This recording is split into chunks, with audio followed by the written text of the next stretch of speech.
Thanks, Noel. This event is the product of a lot of work. We probably start planning the offsite no later than about 6 months out from the next offsite. So the planning you're seeing here started in about February timeframe. We chose Austin. We chose Austin, not Colorado Springs, not Pinehurst, not DC. But we chose Austin because we wanted to do two things.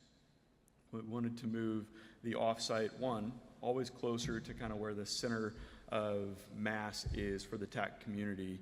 And with the tremendous growth we've seen in the public safety and wildland fire communities, we felt it was really important to move the offsite to a fairly geographically central location to that community, or at least easier to access location.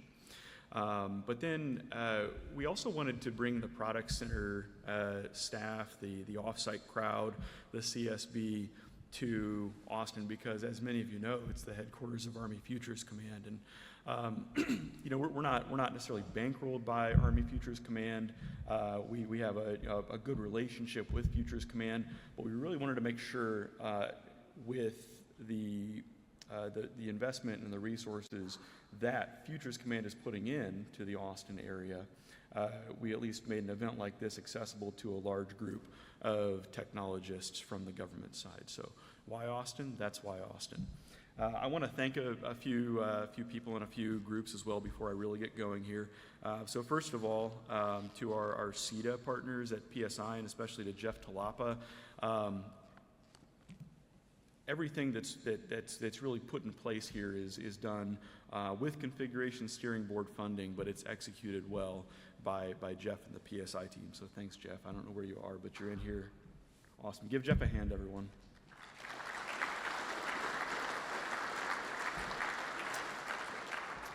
Also to our friends from A to Z, they were with us in Colorado Springs last year. They did a phenomenal job with the AV. We'll see some results of that here shortly with sheer numbers, but they put on a world-class event, and we're so glad that they could help us out again this year. To our partners here at the Hilton, I think we'd all agree this is a great venue for something like this, and so we're happy to be here. And then to the Configuration Steering Board, to Colonel Pritchett for resourcing this event and Product Center execution. And then finally to Noel Marchbank, to Christian Roach, and the rest of the Product Center staff. A round of applause, please. This is great. Excellent.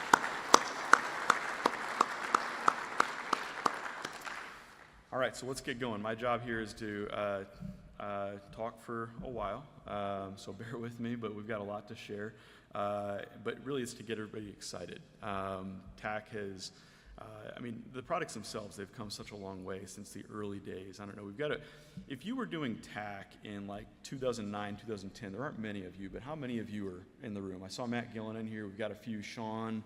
Yeah, so there's a few people that are kind of from that OG group, and you see clearly how much it's grown. We continue to pursue continuous delivery. Why? Not because DevOps is the cool thing to do, but because continuous delivery, empirically proven, is how organizations win. We intend to do our part from the TAK Product Center and help the DoD and the U.S. government win, whether the adversary is a near peer, whether that's a gray zone conflict, whether that's wildland fire, whether that's a flood or a hurricane. We want to make the people that we support winners. Our mission and vision is unchanged. I think you're going to see this be a really steady thing, at least for the next few years. We want to make sure we transmit a really clear North Star of why we do what we do. Message this last year, our mission and vision are really pithy: empower the TAK user and pursue continuous delivery. Before we get headlong into cool stuff, we're going to do, I don't know what you call a group photo. Do note that this is a TAK server we've set up for this event. This is like not operational use, anything. It's not under active accreditation. So if you're going to join this, join it from a personal device, or just log in from a browser window in WebTAK. But what we're going to do at the end of my talk is Charlie can't be here. He had a baby. Chris had a baby. So we're a little bit light on staff here in the room. But Charlie's going to take a screenshot of WebTAK from his terminal at home on the East Coast. And that would be just something cool that we get out to the community, since it's a highly distributed event this year. So we got color coding too. Make sure you grab your color code. We tried to make it simple, 6 colors, choose wisely. All right, and if you need the details for this, they're on the event page. Okay, so last year we left off with if I'm responsible for stewarding the product center, for shipping product, if I'm ultimately accountable for that and leading this tremendous staff, what's my commitment to them? What's my commitment to all of you? And it was these 6 things. So first, we want to deliver on predictable timelines. We've stuck to that well for 10 plus years now, and I think that's led to a lot of regularity of adoption across the DoD. Programs of record can also project out when they expect to adopt new releases if their processes constrain them to a process that lags ours. So that predictability is key. But it's always about the user. So we have to ship product for that product to be valuable and usable, but we've also got to do it around the user. It is hard to be engaged continuously with 300,000, 350,000 users, but we can do smart things like we can leverage data that comes off of Play Store and App Store. We can hold working groups, and we're actually going to expand on kind of the user experience, user interface side of things, where we regularly pull people in, at least virtually, to give feedback on new user interface improvements that we're planning to make. More on that in a minute.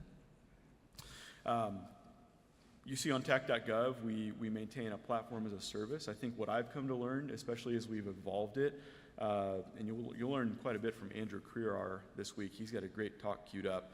We're really trying to empower a growing community of developers. We've seen linear growth among developers, numbers in a minute, but how can we empower them to generate high quality value? Not just the scripted kind of thing, not just a plugin that does a kind of a low quality thing. It's thrown together last minute. If that's what it needs to be, fine. But if we're really going for a world-class developer and product ecosystem, how can we empower any developer to ship a high-quality product that runs alongside the TAK core products? So we aim to do that with TAK.gov and the dev tools available there.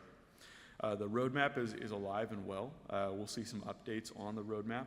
What I've learned is that the roadmap that we curate kind of at the product center level in the manifest as Epics and Jira, our project management tool, is that it's complementary to the products themselves. It in some cases touches the products, affects the products, but it's really become this complementary thing to the products, to where this is how we message the ways we're making the products easier to use and easier to adopt. So the TAK roadmap complements the products, and we'll see updates on both of those things.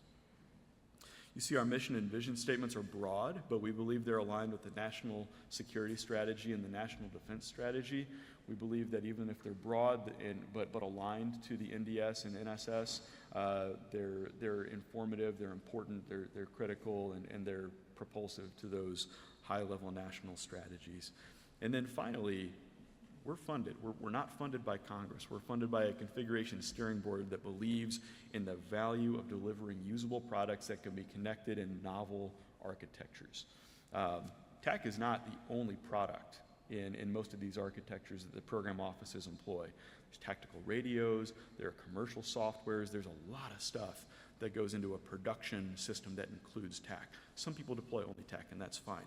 But where we've found value for the product center is delivering products that can be extended, that can be adapted, integrated with all these other novel products that are not TAK, and that's where users get the most value. So we're taking those funds every year, and we're trying to put them to good use to improve these products, to make them usable for the user, sure, but also highly extensible. All right, so a year and 9 months. We got together 9 months ago, but I feel like we've done a year's worth of work, however you want to cage that. So we started off last November with releasing TAK 4.5. I'm cheating backward just a little bit before the offsite, and then we moved quickly into the 2021 offsite. We started to get our in-person action officer meeting cadence back on track. We met up and talked shop there, and then we got the configuration steering board together. What we've done this year is with some planning, we've been able to now align the configuration steering board meetings with the TAK offsites. And the reason being, we want attending the TAK offsite to be a very valuable experience for our configuration steering board members. And so we figured if we can save them a TDY or two, these very busy 06 GS15 level people, that's probably value added for them, but it also makes the offsite and the CSB meetings more impactful for them and for all of us in the community. So we've, while these were kind of out of sync last year, again, we've planned to make these align more thoroughly. TAK was at the Super Bowl. There are a lot of other events that have occurred over the course of this year kind of at that level. We won't get into those in a public forum, but TAK continues to make a difference in the public safety and law enforcement sector. We hit 100,000 ATAK Civ installs. Those are unique installs for unique users as Google tracks them, as Google tracks users. So that was a milestone. Spoiler, we're now over 160,000. And so that number, you'll see this year, it actually grows linearly. We've kind of, I've personally been wondering, okay, like, it's gonna like taper off at some point, right?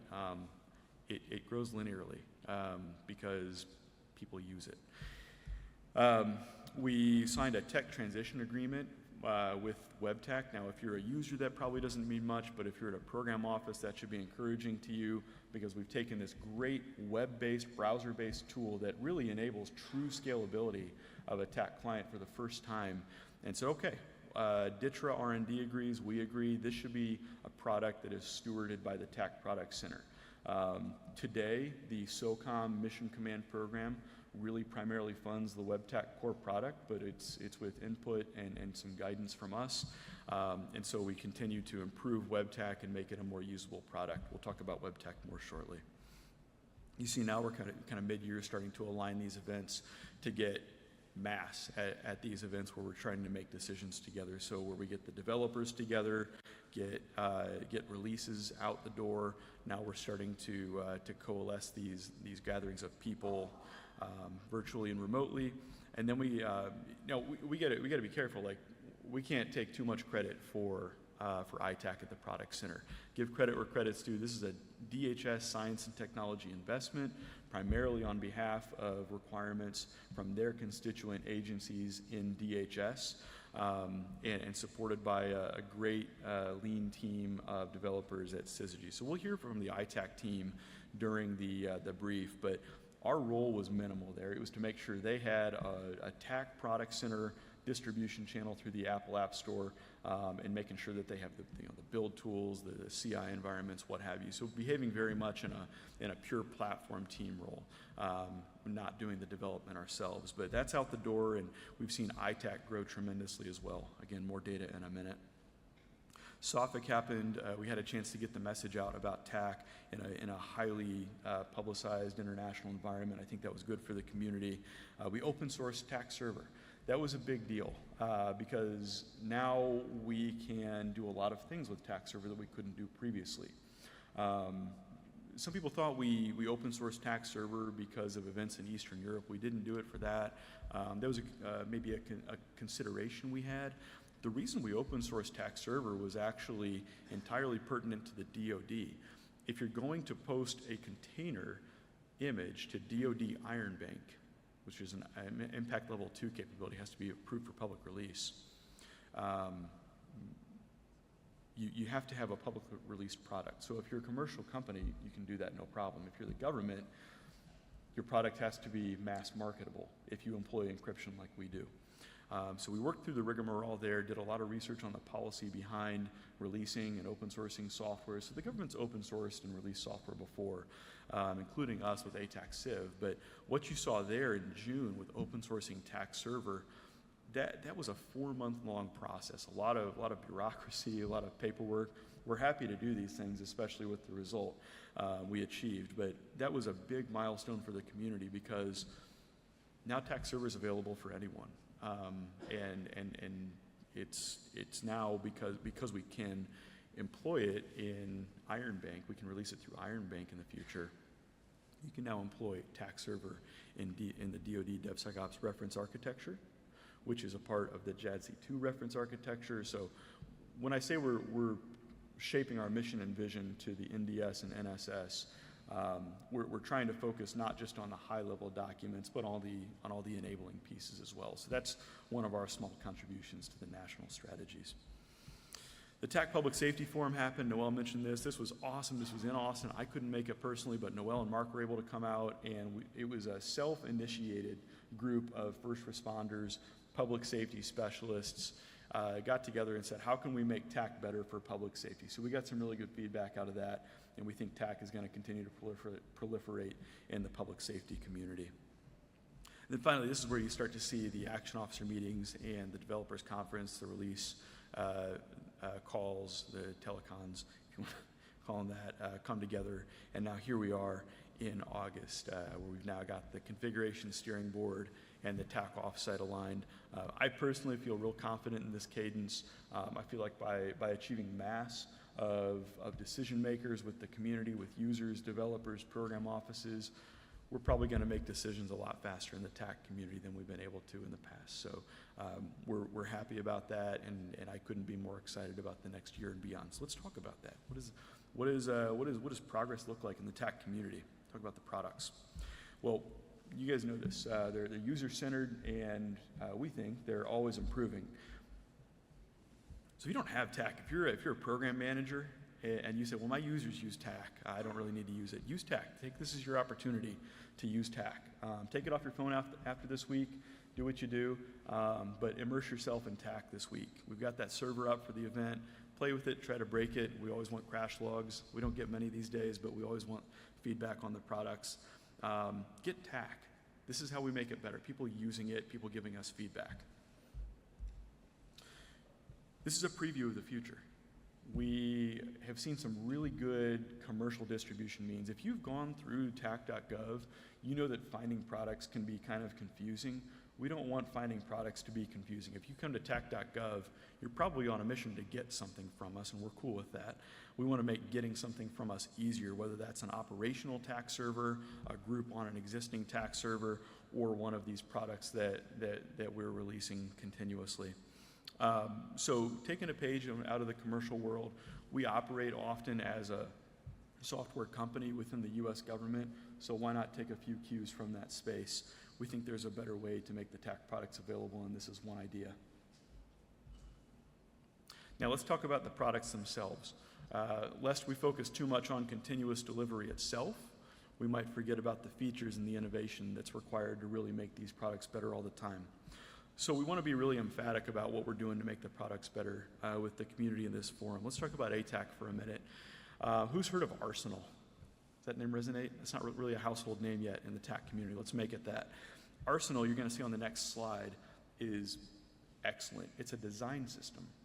It's a design system for TAK. If you're familiar with developing commercial products, like lifecycle sustainment of software products, you know there's often a design system involved. The US government, when it ships websites that are publicly accessible by everybody, subscribes itself to the US web design system. It's Section 508 compliant. If you know what that is, good for you.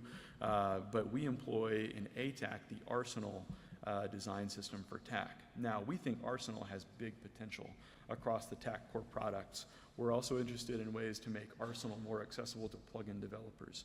So we hope to make continued investment in the proliferation of Arsenal. You see, we've also made a number of improvements to the features themselves. Associated links, for example, that might seem small, but you can now access hyperlinks in COT markers that are on the map. We're always looking to improve the rendering of the maps, but we continue to find these little tiny edge cases where the globe, the custom globe that Chris and the team have developed over the years can be made better. So if you find ways that globe can be made better, that's like the core nugget of the TAK products themselves is the globe. If we can't do the globe well, why do the rest of it? So we're always making improvements there in how we render the globe, make more imagery types available, render tiles, render meshes, etc. And then you'll see across all the products, we're always making security improvements. We're going to talk about security in a bit. I think there's a really cool story to be told there, but security improvements to ATAK and the rest of the TAK products are near constant. And then we get bug fixes. The products aren't perfect. No product is. These are highly complex tools and applications that have been developed over years. We do our best to maintain the products, squash technical debt. We're going to find bugs. If you find a bug, don't sit on it. That's why we exist at the TAK Product Center, to squash those bugs. So you find a bug, let us know. We're always fixing them, making them better for the releases. And if you go to the actual product web pages on tak.gov, I don't know if you know this, we put out a change log with every product that includes bug fixes. And these are usually really small things. We also put out a list of features. So you don't have to go to the whole user manual to read what's new in a product. Just go to the tak.gov products page for a given product and pull up what's new. You can see what we've fixed and what we've delivered. You see there, we with the help of DHS S&T and that team, we've shipped ITAK. ITAK is in the App Store. We've just released, or are on the cusp of releasing with the DHS team, version 2.2. Again, we have a very small role. We help them release the TAK Product Center App Store account. That's pretty much it. But they've delivered a lot of really awesome tools that are bringing ITAK closer and closer to ATAK parity. It's worth making the distinction. For the near term, we don't think ITAK and ATAK are really going to be peers. ITAK has always been meant to be a public safety tool, a law enforcement type tool. So don't go into ITAK looking for a close air support 9-line tool anytime soon. Plugins are also kind of tricky to do on iOS. We think there's some headway that Apple's made architecturally within iOS to make that possible over time. So that's something where we're working with Air Force Research Laboratory to extend the ITAK product. We really want to get people to a point where they can develop ITAK plugins as the need calls for it. We continue to put significant investment into TAK Server. I know what you're thinking. You're thinking, why isn't the TAK Server user interface better? I'm thinking that regularly, at least. We'd like to make it better too, and so that is one of our goals over the next year, is to find ways to employ a much more modern feel to the TAK Server user interface. It's functional, but functional isn't always delightful, and so in the meantime, we continue to double down on making Federation better, because TAK is most valuable when it's connected to other things. If you're not seeing dots move on the map, if you're not seeing mission packages, data packages exchanged, if you don't have access to data feeds, TAK is of limited value. It's still of value, but it's most valuable when you can exchange data with other teams. So where we can improve the small aspects of TAK Server to make information exchange better, that's where you'll see most of our efforts applied. WebTAK is funded outside the TAK Product Center. Again, we merely make it available through TAK Server, through the TAK Server distribution. But that team has really been busy this year. Again, working primarily through the Mission Command Program at SOCOM, but also through the Ditcher R&D portfolio. One of the cool things they've worked in here is UVDS video display. Anybody familiar with the term UVids, UVDS? Okay, so if you've been deployed, or if you've been in a joint operations center, you probably have used UVids. It's a video service. It's a video wall, if you will.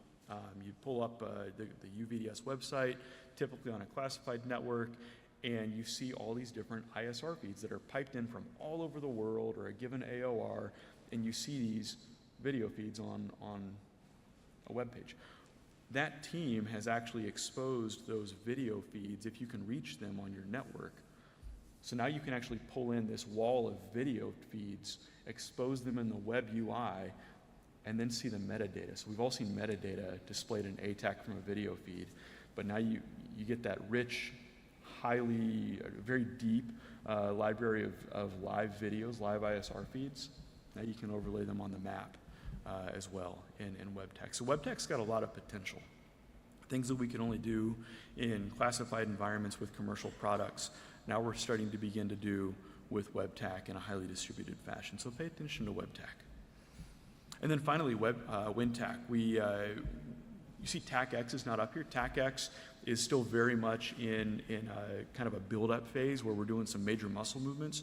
So WinTAK is the de facto and default desktop product in the TAK ecosystem, and it will be at least until TAK 5.0 next spring. WinTAK has done some of those similar improvements for pulling in data feeds from non-TAK sources, They've also exposed common operating picture sharing. So this was a core requirement for the SOCOM Mission Command Program. We just need to be able to share common operating pictures. So a COP manager will typically sit in a Joint Operations Center, CONUS or OCONUS. They'll build a common operating picture composed of many sources of data, many overlays, maybe even multiple classification levels.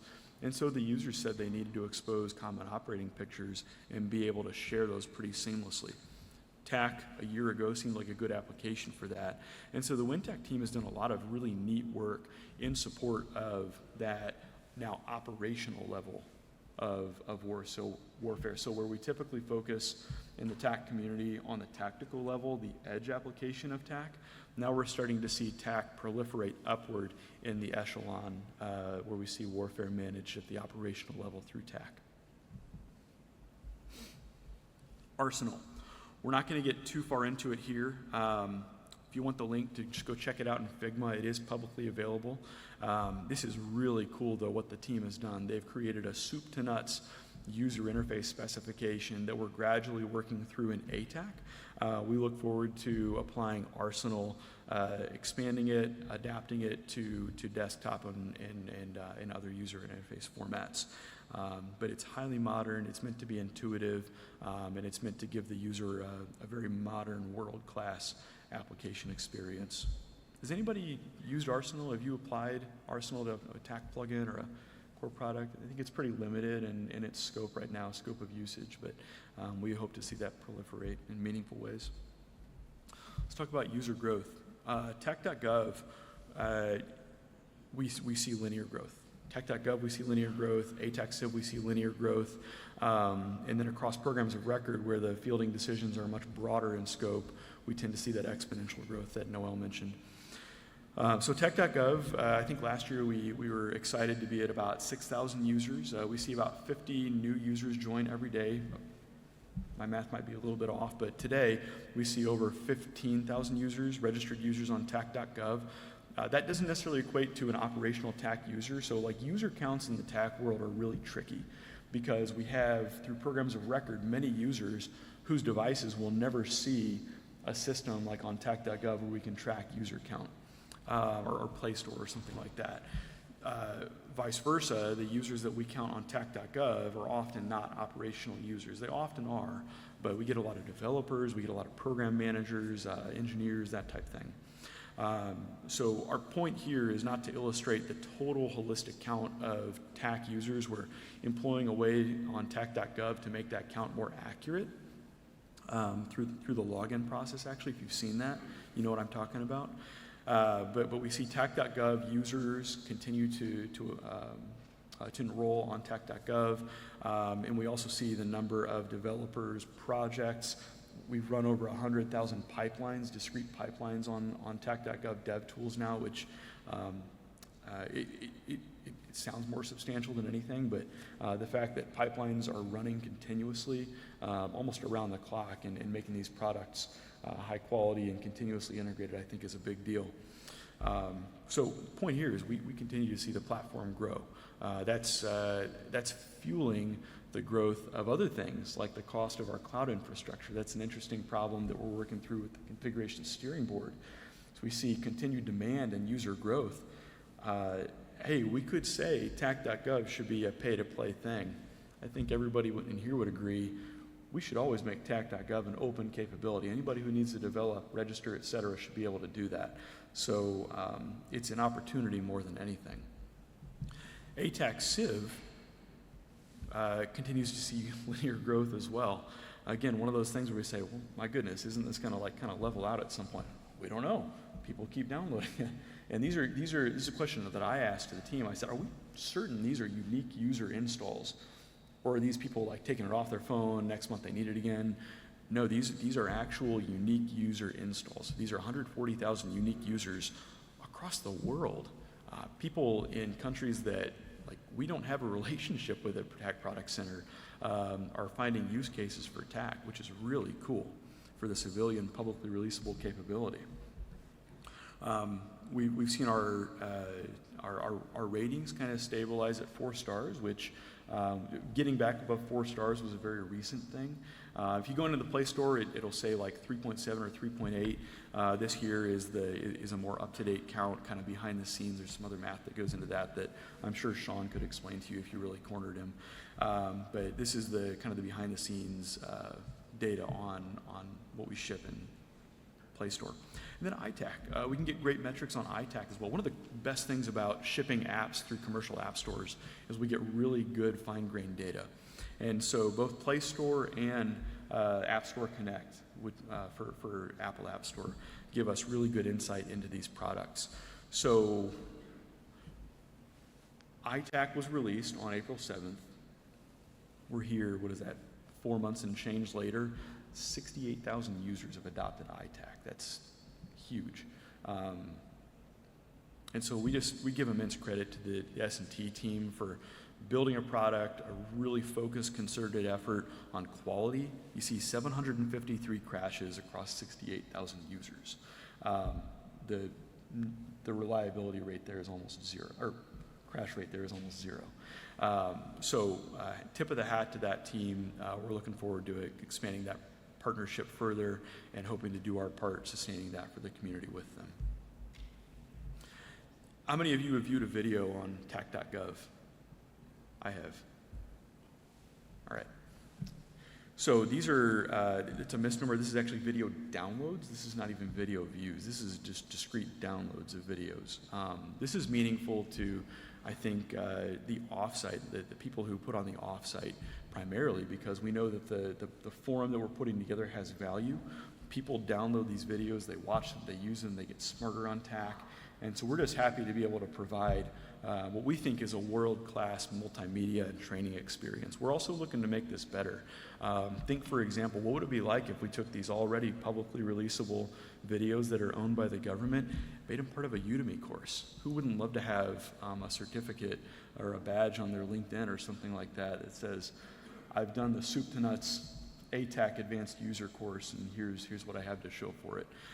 That's really good for professional credentialing, especially if we look at, for example, military members that are transitioning out of the service, want to stay in the TAK community. These are things that we can do using resources that we already have available to further improve the value proposition of TAK far beyond just the products themselves. Take care of the people aspect too. Okay, worth mentioning. Sometimes people think TAK is owned by a company. It's not. It's a spoiler. It's owned by the U.S. government. So TAK is open source.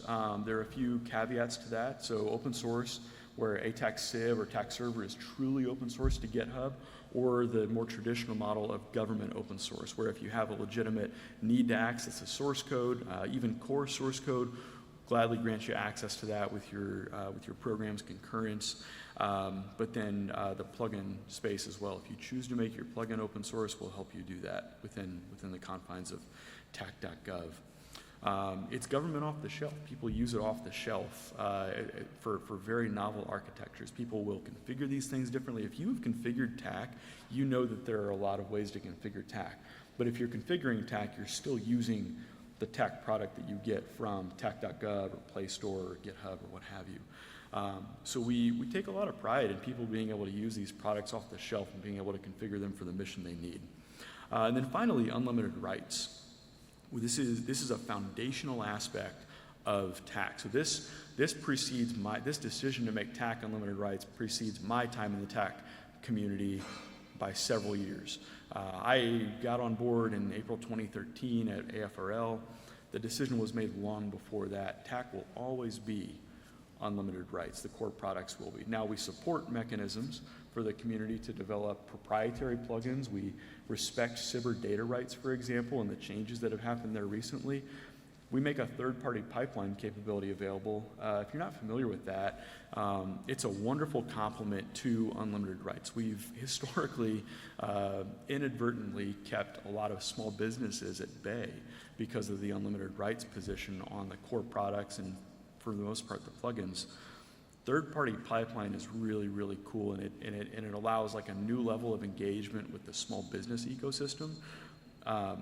We want you to preserve your data rights. We want you to preserve that proprietary edge. If you want to and need to do that, third-party pipeline allows you to upload your ATAK plugin source code in a pre-formatted manner to a section of TAK.gov. We'll run a pipeline. We'll generate you an artifact that's signed in a manner that will allow that plugin to run alongside an operational, a production-grade ATAK release. Has anybody used third-party pipeline? Some people in the room, that's great. Just answering questions on it this past week, actually. We think that's going to be a great thing as we kind of shift TAK adoption left in the program lifecycle. So early on in programs, programs will often employ small business innovative research contracts to get key technologies off the ground. We don't need to own these servers in most cases. We don't need to own the technology behind them. We just want to make them accessible from TAK. Third-party pipeline is how we open that door to the small business community. Okay, continuous delivery.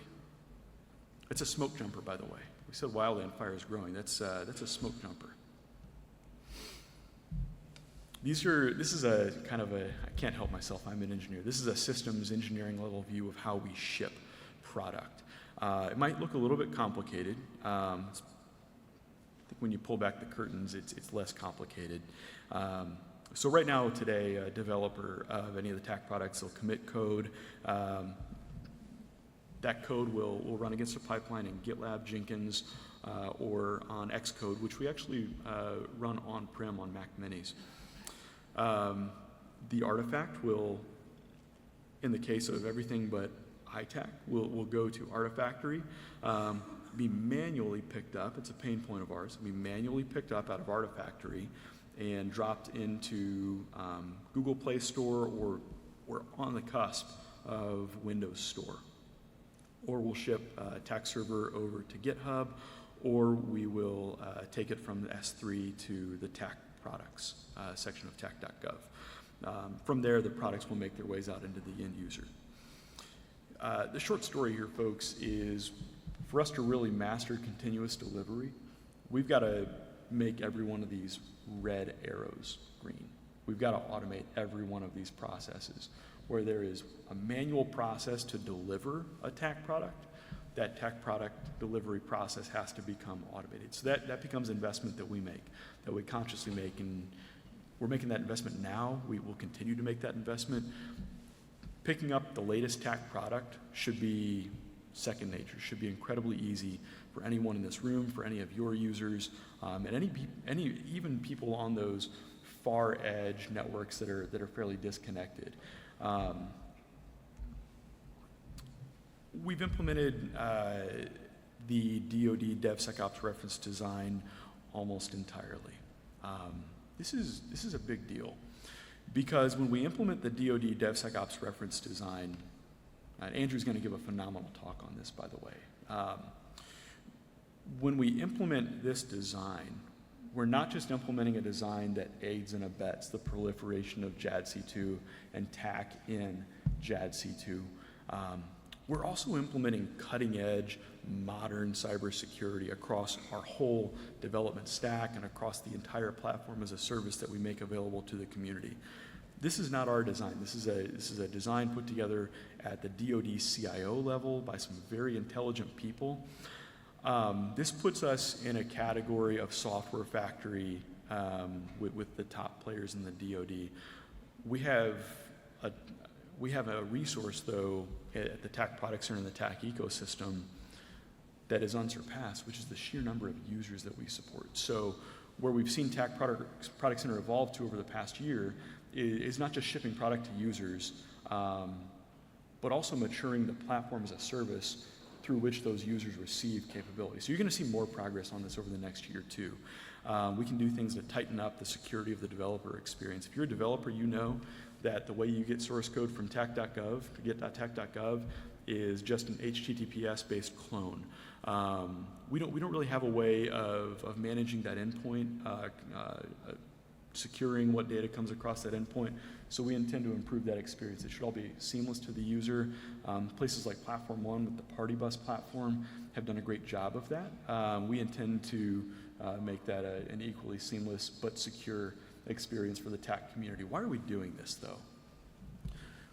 Well, talk about it in the cybersecurity section of my talk, but authorization, accreditation, these are really, excuse me, these are really hard things to do for like program of record users, where you've got like a 2-year lead time from the latest TAK product being released. This is us skating to where the puck's going to be. This is not us skating to where the puck is today. Nobody's ordered us to go implement this reference design. Nobody's ordered us at the product center to go implement an Istio service mesh with sidecar security stacks. This is us saying the DoD is moving this direction. We can do it while aiding the rest of the non-DoD community as well. This improves the releasability of the products, the ability to deliver them, the scalability of the platform, and I think probably most of all the security of what we ship, both as TAK.gov and the products themselves. Let's talk about server and how we deliver server. So right now, if you are going to go install server, configure it, you're probably going to go to TAK.gov. A few of you might go to GitHub and clone it there and build it yourself, but most of you are going to go to TAK.gov, pull down the RPM, the container image, or the cluster pattern, and deploy it from there. We've got a few more patterns that are emerging with like a STIG-hardened baseline, et cetera. But right now, this is not present. This, let me be clear, this is a vision that we have. Getting TAK server should be as simple as Docker pull TAK server :latest, or apt install TAK server or TAK server hub, something like that. That's where we're going, because we really want the community to always be able to be on the latest version of at least TAK server if you're using TAK server. And have the confidence as well that implementing the latest TAK server is going to be the experience your user expects.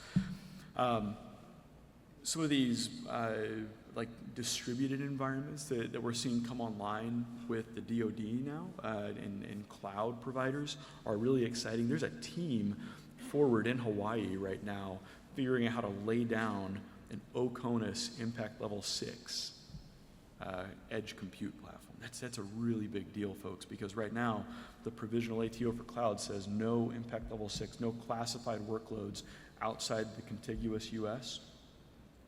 We're going to see that happen. Product Center is, again, skating where the puck's going to be, not where it is today. We want to make it possible for any user globally, DoD or otherwise, to run a highly reliant, highly performant TAK server workload that spans the globe in an accredited manner. Okay, cybersecurity. All right, cybersecurity is TEAG 4N. Next slide. I'm just kidding. How many of you know that we have a cyber mailbox at TAK Product Center? Okay, so we have one. We probably don't use it as much as we could, but we're going to tell you a story here about why TAK Product Center cybersecurity is actually a reason to adopt TAK, not just like a barrier, but it's actually something we're actively pushing on, trying to make the TAK products easier to adopt through an overt emphasis on cyber and the policy and procedure that goes with that. So if you were to spend a day, a week, a month, whatever your sample size is, at the TAK Product Center in our private channels on Mattermost, you would find that we are overtly conscious about cybersecurity. Now, there are always new things to learn. We rely on a lot of other channels to learn about latest vulnerabilities, et cetera. We employ a lot of commercial and proprietary tools like the Atlassian suite for the dev platform. We also employ a lot of open source code in our products. We also maintain our own software products. So we're responsible really for maintaining the security posture of a very large swath. Automation obviously is our friend, but it's really the culture at the TAK Product Center that makes cybersecurity possible in TAK. The people we have are actively monitoring the channels for new CVE disclosures, latest vulnerability updates from the commercial products, and then also the tools and processes that we employ at CI inform our approach. So if you're thinking about adopting TAK, adopting TAK is actually a good idea, because there's not just a set of add-ons or prescriptive measures for doing cyber better in TAK. The culture behind every product is actually what belies cybersecurity across the ecosystem. There's always more that we can do, so we have enhanced capabilities on the horizon, things that can make, for example, like dynamic analyses, software bill of materials analyses much stronger. But we've been doing research on those tools. We think we have a good beat on what they could be. Because this leads to a propulsive approach to downstream accreditation. How do we get those users at the edge equipped with the latest TAK products? Well, we've got to solve the accreditation and authorization problem first. Interesting fact, we actually put a substantial part of our budget to cybersecurity at the TAK Product Center. So putting our money where our mouths are. We dedicate 10 to 15% any given year to all aspects of cybersecurity, whether those are architectural cyber vulnerability assessments. So we bring our products through kind of a pipeline of assessments with our teammates from MITRE. We also do static code analysis with the tool Fortify. We monitor for new CVEs, like I mentioned earlier. The Confluence CVE that came out maybe, I don't know, 2-3 months ago, we opened up a Mattermost thread. As soon as we learned about that, we said, oh man, this is an issue. And so we pulled it up, we're like, okay, yep, pertains to our version, our flavor of Confluence. I went back and did a kind of an analysis of the discussion itself. So the result of that decision-making process was to take down Confluence until a patch was available. So I think Confluence was down for about a day or two. We went from OODA loop in action, observe to orient to decide to act, shut down Confluence in 73 minutes. So the start of that 73 minutes also was not very long after the Confluence CVE was announced, which was a 0-day vulnerability. This is just a really cool story about how we do our best to stay on top of not just the TAK products, but also these commercial tools that we employ. So 73 minutes. I think that was pretty good. Oh, and then finally, we employ a cloud architecture as well. So all the tools that we use, we employ, make available on tak.gov. Those are all employed on the FedRAMP AWS GovCloud infrastructure as a service. We employ partnerships, so we can't pay for all of these things ourselves, even though we put a meaty part of our budget towards cybersecurity. We need help, and so we get help. To Teague's credit, we've enrolled in monthly CISA, cybersecurity hygiene scans. That's an agency in DHS. It provides a monthly once-over scan of tak.gov, making sure we're not leaving ports open, making protocols exposed that shouldn't be. Our FTP servers, for example, aren't just open to the world. Like really, just no low-hanging fruit things. But this is one way we can kind of shore up the bottom line, make sure we don't forget about those things that we otherwise could forget about given how busy we usually are. We've also employed national capabilities for dynamic and runtime analysis. I can't get into specifics, but they provided some really insightful results to us. But hey, when we got those assessments, we took them right into Confluence. We took them right from Confluence as documentation straight into Jira for our backlog, so we could actually fix those things. So when I come out of the beginning and I say, like, if you know of a vulnerability, like, don't sit on it, tell us. That's what I mean. We're very emphatic about addressing vulnerabilities because we know that if we're letting vulnerabilities escape beyond our purview, that only creates negative impact for downstream users. And finally, we're fairly certain we'll be able to bring back Hack the TAK this year, where we bring together a world-class community of public sector and private sector hackers, like legit hackers, red teamers, come in and try to get inside the TAK products. We did this several years ago in 2020. We paid out a number of bug bounties, and so we have a figure of what that program costs, and the CSB wants us to fund it. So we are hopeful that we can resource that this year. More to follow there. These products are complex. Anybody who's configured these things, operated them, used them, knows that they're not Google Maps. They're not Gmail. They are really deep, they're very broad, they have a lot of applicability, but that also creates significant potential for vulnerability and compromise. I want you to know that we're doing our part as technologists and people who care about the user and everybody in between the technology and the user to make sure that those products are secured in a robust manner. Forgive the ampersand. Another thing we're trying to do is ease the pain of authorization. So this is kind of an active conversation. We know that we're on the cusp of really needing to get an ATO for TAK.gov. We've not needed to pursue an ATO to date because TAK.gov does not host operational data, even the WebTAK server that you have that TAK server and the WebTAK view you have the opportunity to join here this morning and this week.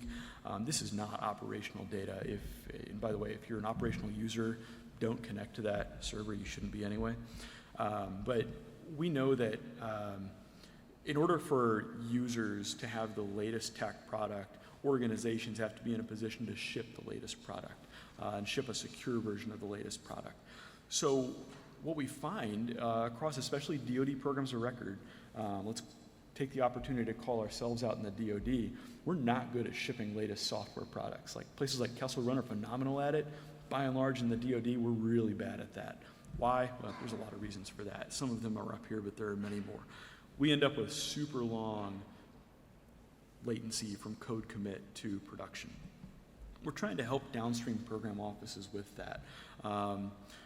We see two anti-patterns manifest, though, in long-lived old software where newer software is available, safer software, more secure software, better software.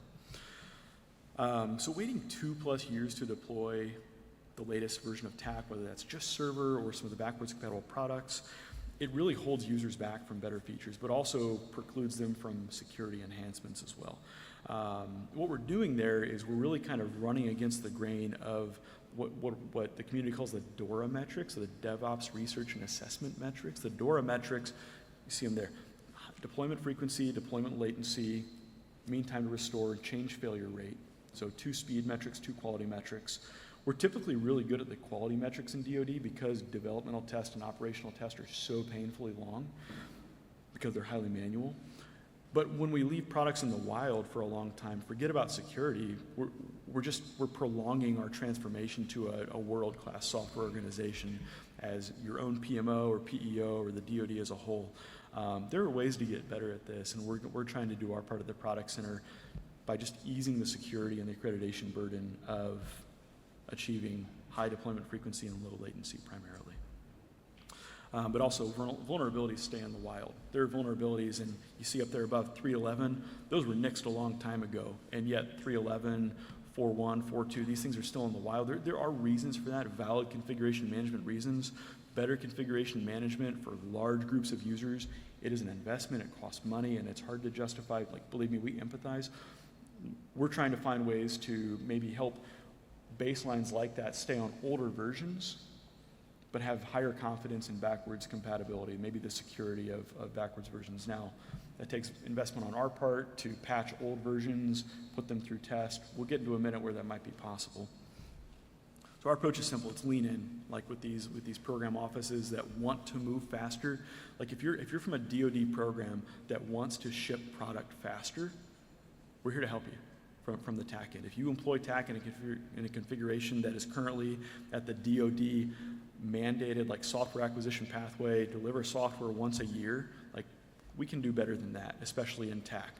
Help us help you, tell us what your needs are, help us shape your EMAS packages, and frankly, help us shape those EMAS packages for reciprocity. If you're going to do an EMAS package for a tactical edge network or something that's going to hit an operational TAK server on a classified network, don't do EMAS alone. Like, at least tell us you're doing it, and we'll help you get the word out, because where people can generate an EMAS package that includes TAK, let's say it includes 3 other commercial products as well to improve the value of TAK and situational awareness, help us proliferate the knowledge of that. That's what we're here for. We can use our platform to reach many, many program offices and users.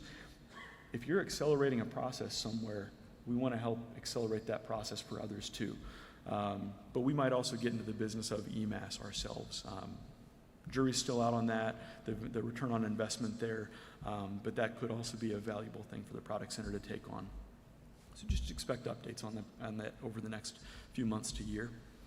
Bottom line is easing this pain of authorization, accreditation for operational networks is really going to help PEOs up their game. We want to help these program offices level up so that their users can level up.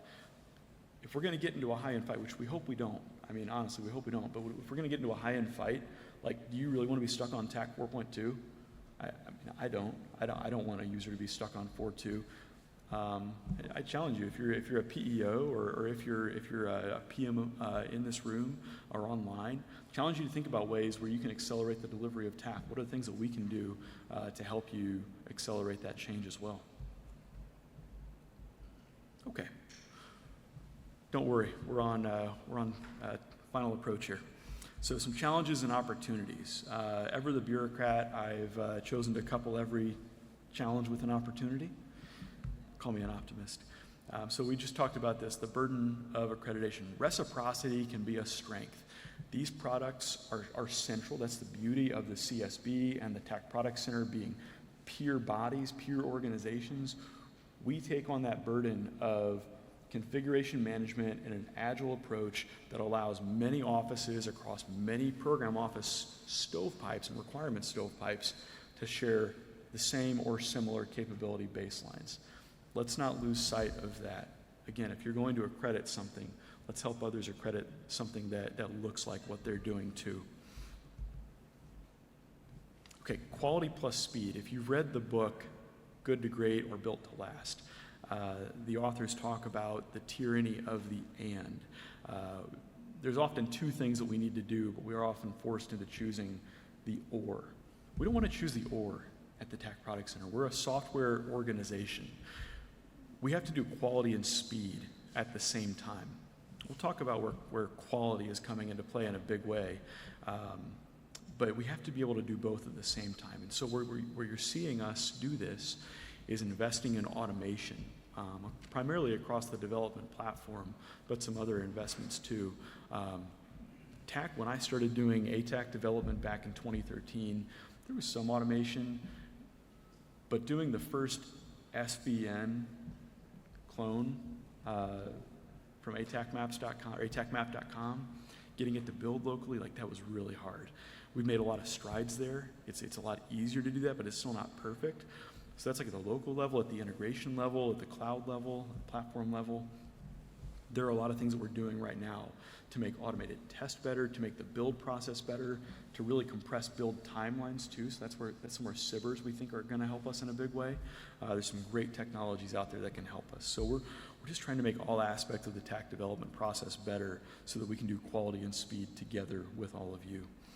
Downstream scalability, how do you scale TAK? If you're going to go deploy TAK server as an RPM, how do you scale that?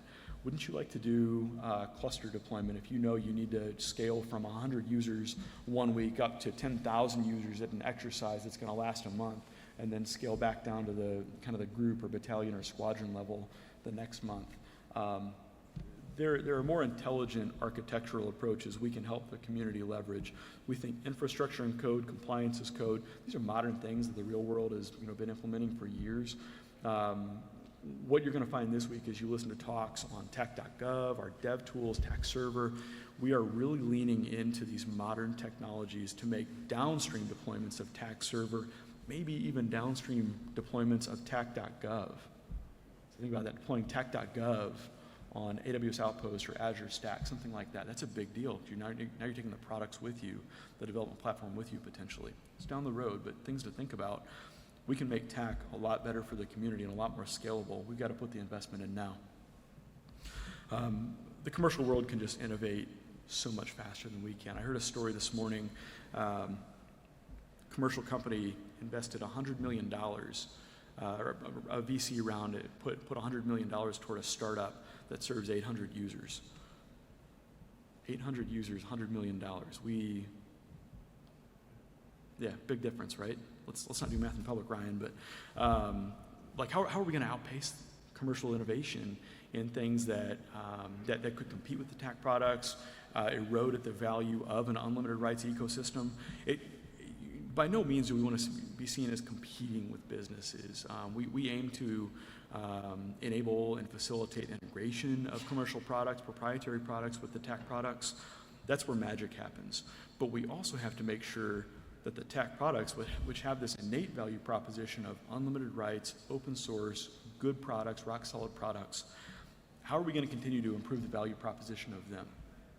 Of the products that we ship, the ones that are owned by the government. It comes down to lean management and sound goals. What goals are we setting for ourselves with the investment that we have? How are we pursuing and achieving meaningful value? And I hope you're seeing that today and in this week, how we're doing that as a government entity. That's a unique story. Allied interoperability. We've seen this play out in recent months as we've supported recent events.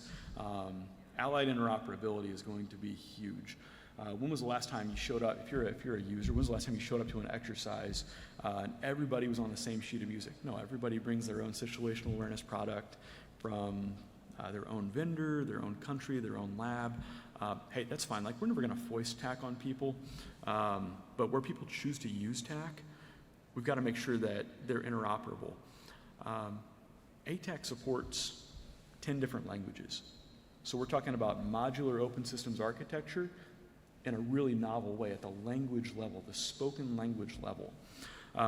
That's interoperability in as much of a way as getting your VMF K11 free text message right is, getting it to show up right on the device the same way it shows up in the A10 cockpit or the Tornado cockpit or what have you.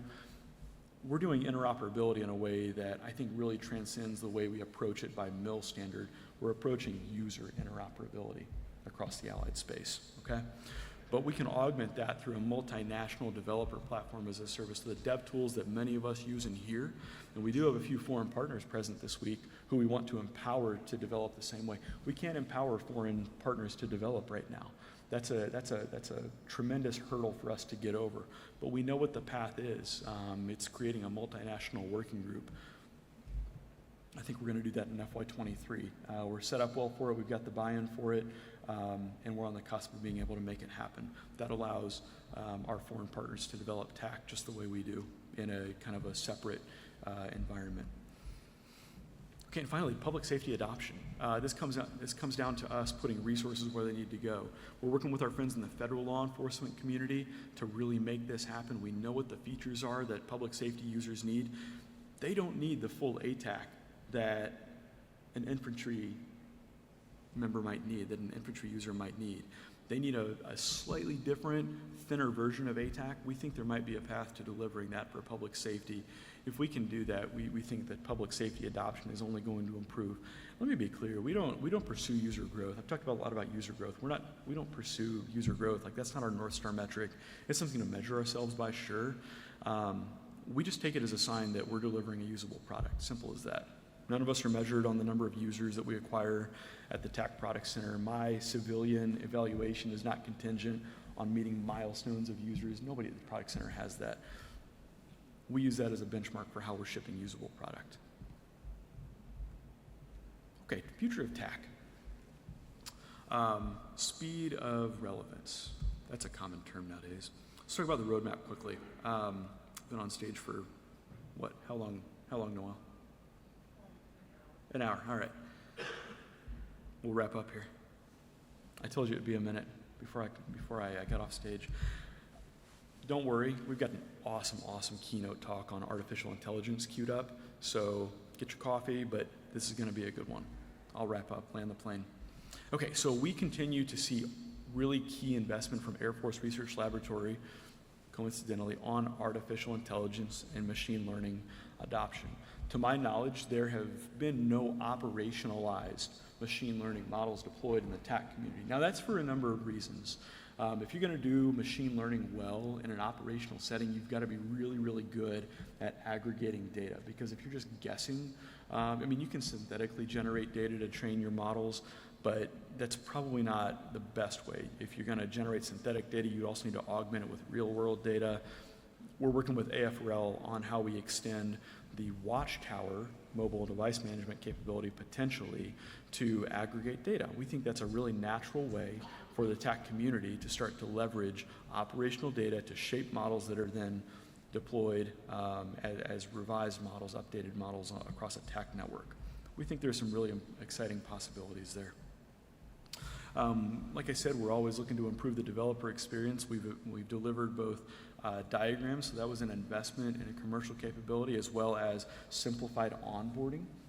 If you go to tak.gov and you register for a new account, you'll notice there's a new workflow. So that was a very modest investment that we put toward making the user onboarding process and also the user management process for sponsors a lot cleaner, a lot easier to use.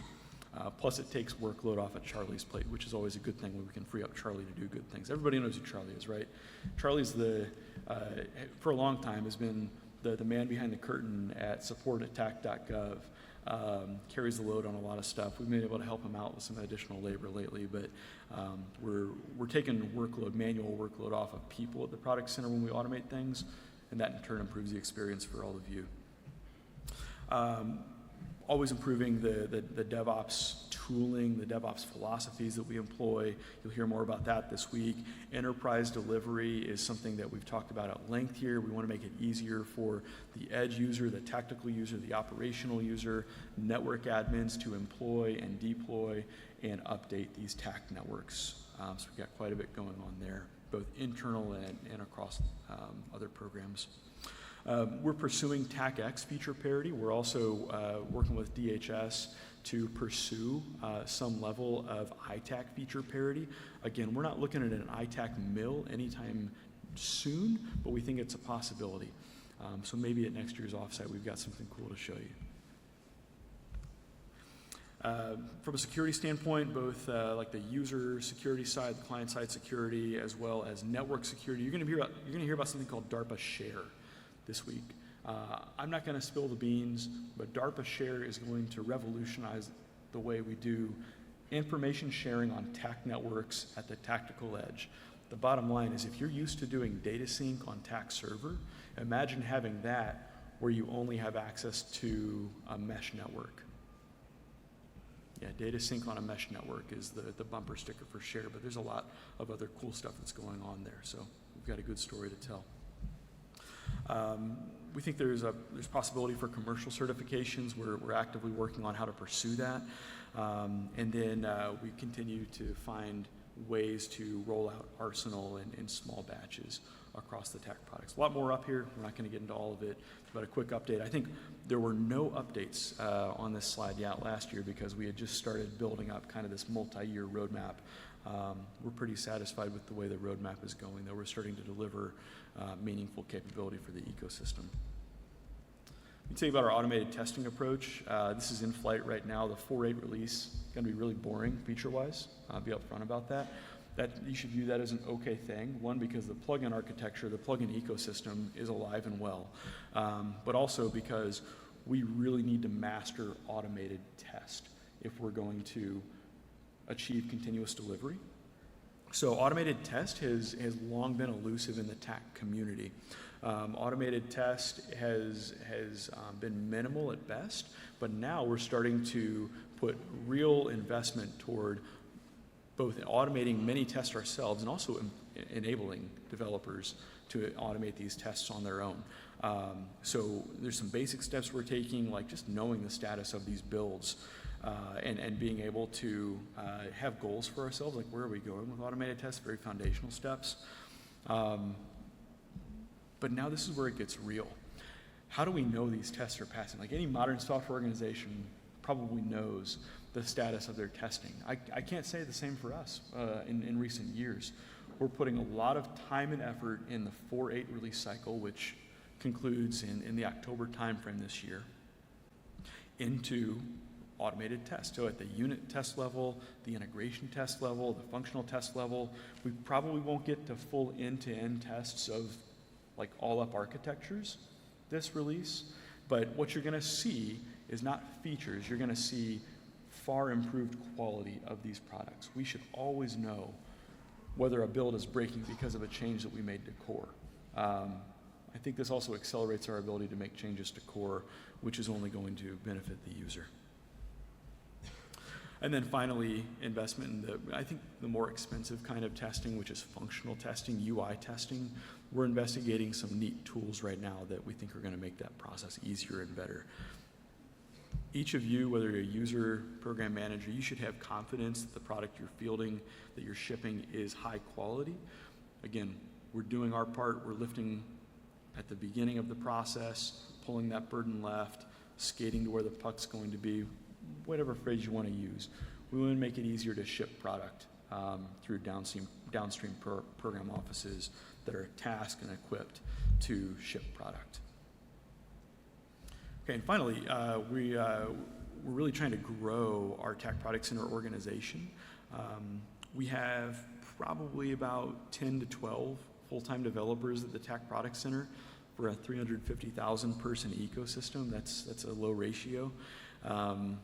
But where we see a strategic need to really bolster our staff is on the government side product ownership.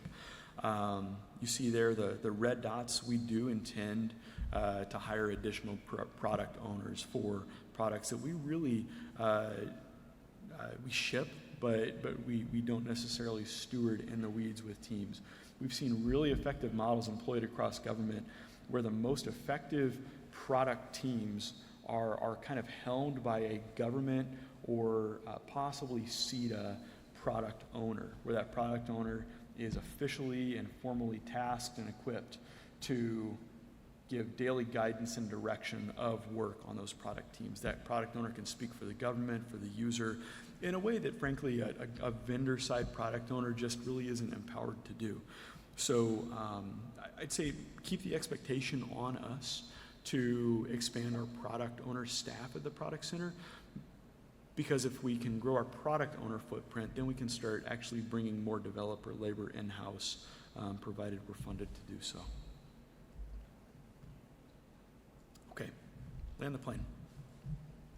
You can expect us to continue our pursuit of continuous delivery through testable and deployable products. We're always seeking to be responsive to user needs, however those user needs reach us.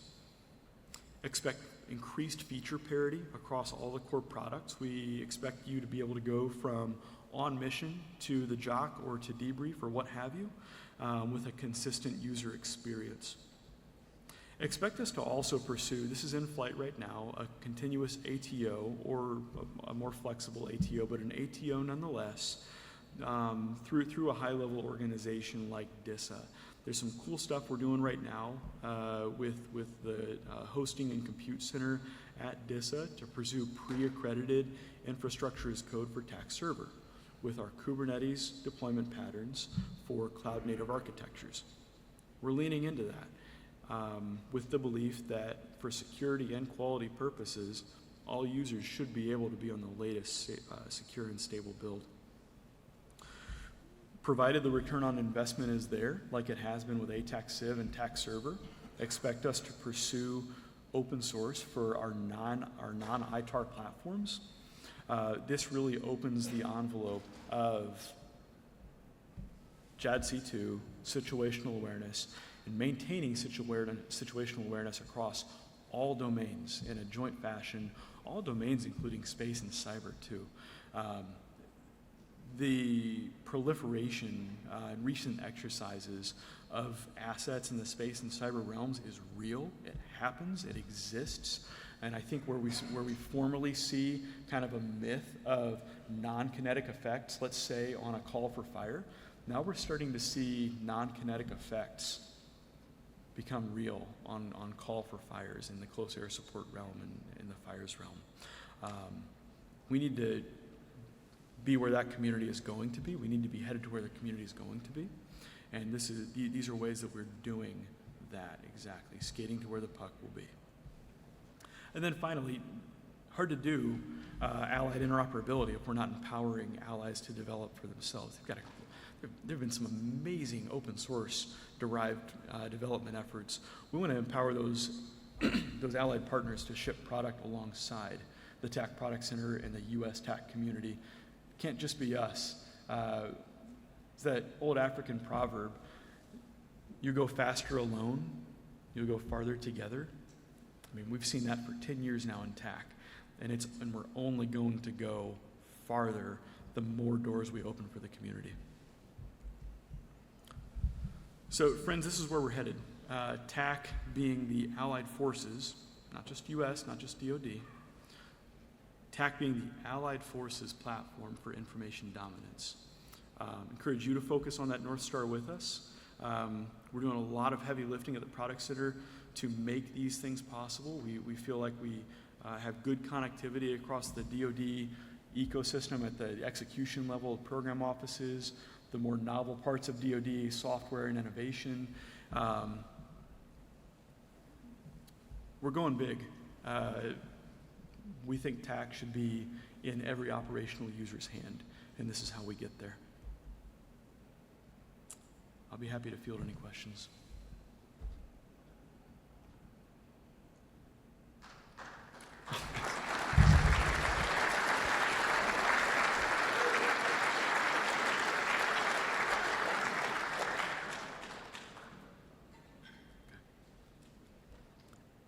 I think we're still on schedule, right? We are. Okay, cool. Okay, cool. Awesome. Any questions from the audience? Okay. Be around all week. Happy to talk more. Now, if you just a sec.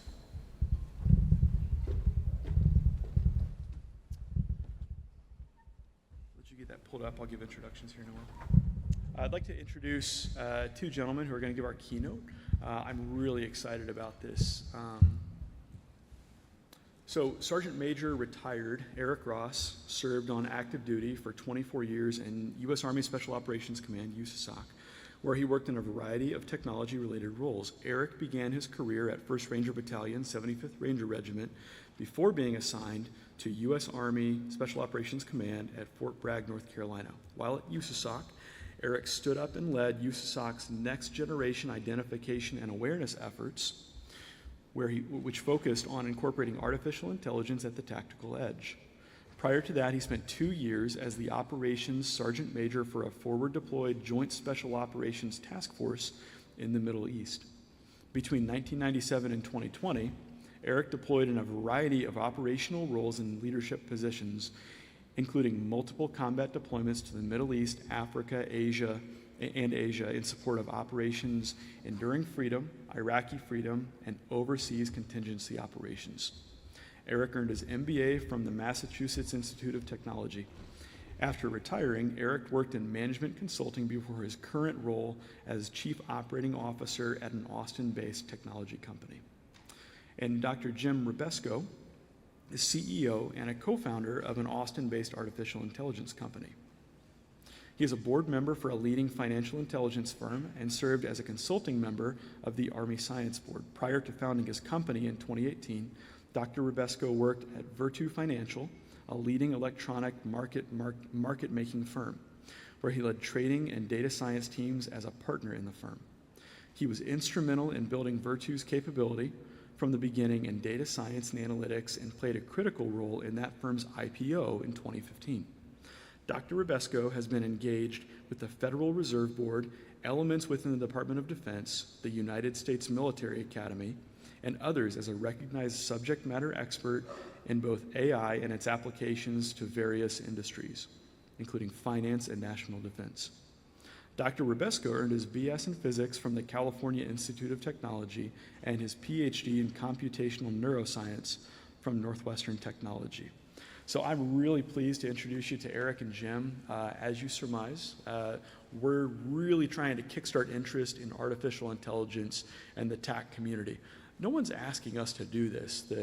No one from the high levels of DoD is saying, hey, Ryan, like where's AI and TAK? We think there's probably a value proposition to be found there. We don't know what it is. We need the community's help figuring out where AI can be, should be, could be applied across the TAK ecosystem. But just take, for example, the number of users that we employ. How are we employing telemetry from how those users use TAK? We're not today. That's maybe a really great starting point. these two gentlemen are going to give us some really great insight into how we can supercharge the use of artificial intelligence in the TAK community. So gentlemen, thank you for being here. This is awesome to have you on stage with us.